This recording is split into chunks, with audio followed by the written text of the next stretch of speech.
中美之間的科技戰，我們今天要來看到 OpenAI 自主越獄偷機密啊，結果呢，美系的 AI 是集體拒絕處理這一件案子，倒是中國大陸的智譜 GLM 5.2火線救援，到底怎麼回事？今天就這個些議題，我們做深度的剖析。好，如果說呢，過去幾年全球 AI 最大的神話，大家可能會想到說，是不是 OpenAI 呢？但是今天這一起事件變成是可能是 OpenAI 跌落神壇的一個重要的轉折點。為什麼會這樣說呢？我們來看到，因為 OpenAI 的最新一款 AI 代理模型在測試當中呢，自主的突破了它的沙盒限制，駭入了全球最大的 AI 的開源平台 Hugging Face， 甚至還竊取了其他模型的資料，只是為了說讓測試可以變得更漂亮。這件事情爆發之後，美國主流的商業 AI 的模型呢，由於內建資安防護的機制，都集體拒絕處理這個案子。倒是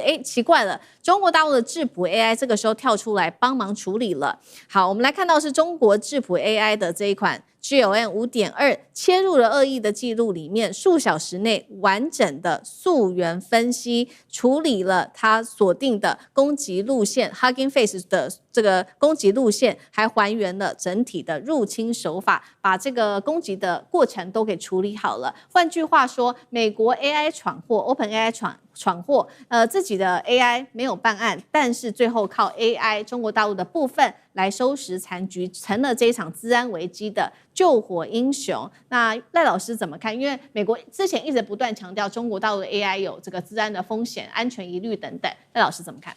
我覺得美國這個國家很特別啊，他都先故意攻擊你、栽贓你、抹黑你，然後逼着你採用防衛的態度來去解釋說我沒有這樣做，我沒有，然後美國就佔有所謂的道德的優勢。其實美國人自己幹的都是他指控你的所有的事情，這就是美國人的手法，就是說我幹盡所有的壞事，但是我先告訴你，你幹了我幹的事，然後就沒有人去注意到他在幹壞事。每個人都在注意說，哎呦，那中國大陸被指控，那應該中國大陸有問題。那大陸這邊就開始去解釋說他沒有，那你要自清。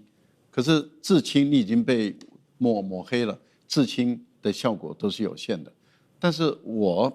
本身就是幹壞事的人，我卻安然無恙，這就是美國慣用的一個手法。那 AI 本身最被擔心的就是它的資訊安全的問題。而且中國大陸在發展 AI 採用開源的時候，就是不願意用美國人的閉源，就是因為美國的閉源的方法，也就是你沒有辦法去清源頭，你也不能說，你也不能管，你也不能切入。那所以大家都看到證據，他們已經駭進來了，證據很明白，可是沒有人敢說，大家都嘴巴閉起來，就看着他怎麼去作惡，怎麼去肆虐，一點辦法都沒有，而且也都不敢講。為什麼？因為他閉源的。那中國大陸的做法，這一次智譜就表現得非常亮麗了，因為智譜本身的專長就在這裡，它可以長遠的、長程的去監控，而且可以還原你的路徑，而且可以把你的被傷害的文件整個都還原過來，所以它本身很快的就抓到了這個 OpenAI 他們本身所做的這些事情，也就是他們已經越獄了，他們開始去入侵這個別人的資訊庫了。然後，所以它的源頭整個路徑都被這個智譜所整個掌握，整個掌握以後把它還原出來，還原完了以後就告訴大家路徑就是他做的，接着他幫他建立起一套防火牆來，幫他把被入侵的資料都還原回來，這等於是他解救了被攻擊、被傷害的。所以美國的資訊業者知道，事實上是中國大陸救了他們的命，而他們被殺以後還不能叫苦，也不能叫痛，因為他們本身就在幹壞事的人。那現在的情況就是，我們看到國際間就是這樣玩。那您想想看，剛好這件事情發生，而智譜做了這件事，拯救大家的命，拯救硅谷人的命。那剛好中國大陸就在聯合國的第一屆全球智能這個大會的時候發表第一個文件。這個文件就是主張要開源的，不能用閉源的，而且主張要多元化。不能夠單極體系，主張反對美國所拉的歸和平，去排除其他的國家，應該採用這個包容萬象的這樣的一種海納百川的戰略。你想，剛好這樣的一個事件會使中國大陸站在最好的道德高度，而且站在最有利的位置，能夠通過這個文件。那在這起事件發生之後，那我們也看說，那接下來的企業會如何做反應？他們會不會更擔心有關於這個美國 AI 的資安？那未來企業會選擇是說中美之間的 AI 大模型，他們都要使用嗎？那楊老師怎麼解讀？就到底誰是肇事者，誰是救火員，這個事件就已經很清楚了。但是過去其實一方面是美國把他自己的閉源的體系視為一種所謂叫做安全神話，那可是現在反而是證明，所有使用它系統的人不只是非常的貴，而且你幾乎沒有別的這種調配自己適合自己本身需要的這種空間。那現在呢，更糟糕的是，你可能面臨到這樣子的安全上的威脅，那反而是要去用當初被指控是可能肇事者不為接受，甚至貝森特最近才說是中國的 AI 大模型是怎麼竊取美國的這些資料的結果這個世界完全證明相反這已經引起全球的科技界的注意。我們在新聞裡面現在都已經很清楚了，英文的新聞、中文的新聞，通通都出來了，這真的是一大諷刺。但因此，作為一個大型的企業第一個。其實中大型企業都是可能現在就是說，他們在一個開源的環境當中，你自己本身你不用離開你這個區域裡面，你的自己的資料的有效性，然後呢這個機密性你都可以掌握。那第二個就是它的這個成本，它的調配的特殊性一定比閉源的要好。那最重要的來了，那就是安全。所以一定會兩邊都會去使用。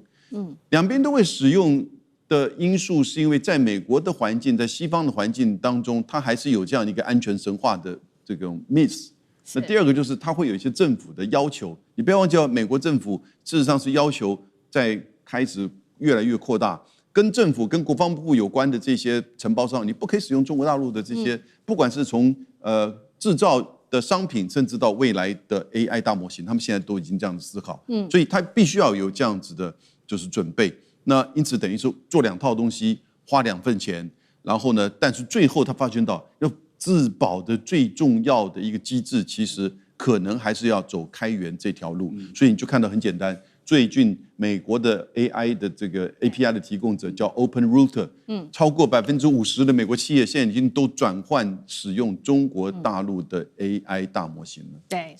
許多的美國開始使用了中國大陸的 AI 大模型，也是看好這個大陸的開源模型。那當中備受關注的，我們今天也會來講，就是中國大陸的 GLN 5.2跟 Kimi 衝上了全球第1梯隊。那美國科技圈也開始出現了不同的聲音。先來看到幾位大佬怎麼說。第一位 OpenAI 總裁勉強稱讚說 Kimi 相當不錯，但是話鋒一轉又說可能涉及技術爭拗的質疑。Anthropic 接着也說了暗批中國的科技公司爭拗模型有問題。另外就是白宮的科技辦公室主任指控 Kimi K3 疑似是不是有利用輝達的 GB300 伺服器來訓練他們的模型呢？首先是白宮對於中國大陸的質疑到底有沒有這個直接的證據，這是第一個問題。第二個事情是剛剛我們講到這2款大模型，包括 Kimi 跟 GLN 5.2，這個是智譜的他們都站上了第1梯隊，真的只是靠單純的所謂的爭拗的一個技術嗎？那將軍怎麼看？我覺得這個 OpenAI 的總裁他對於 Kimi K3 他的評論是相當不錯的模型，這明顯的是一句很酸的話而且他不只是這個酸，他還特別講說這個 Kimi K3 居然是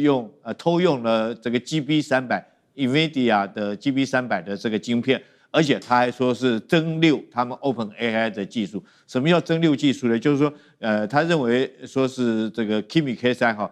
用OpenAI 模型推演出來的結果來做自己的模型的訓練，也就是說他認為 Kimi K3 會這麼好，就是因為用 OpenAI 的技術來爭拗出來的。我覺得這很明顯的一句酸話了。你知道 Kimi K3 有多強嗎？我那天聽孫大千老師講，我才知道他有多強。他說他有2.8兆個參數。2.8兆個參數是什麼概念呢？以美國來講的話，如果說你有1000億個這種參數，已經算是很強了。但 Kimi K3 居然有2.8兆這麼多另外他講的是說可以有上百萬個 token。我覺得孫大千博士講的一句話，我覺得非常有道理。因為我們一般平常很難了解這個 token 的意義在哪裡經過他解釋，跟我學會以後，如果說我們今天舉例，我們去問一個這個 Kimi K3，我們把中國所有的美女全部都輸進去，然後再問他說豬八戒喜歡哪一個？我跟你講哈，他可以，因為他有上百萬個 token， 上文跟下文，他可以幫你推論出来豬八戒到底最喜歡是哪一個美女，你就知道說這個 Kimi K3 的這種強度，這個模型訓練有多強。但是我們看到 OpenAI 的總裁不管是他講說這個模型只是說很好啦，相當不錯，或者是說你是不是懷疑他用這個 GB300的晶片，或者是說蒸餾他們自己 OpenAI 的這種模型出来，我覺得這些都是一句酸話，越是這些酸话，越證明 Kimi K3 它的橫空出世。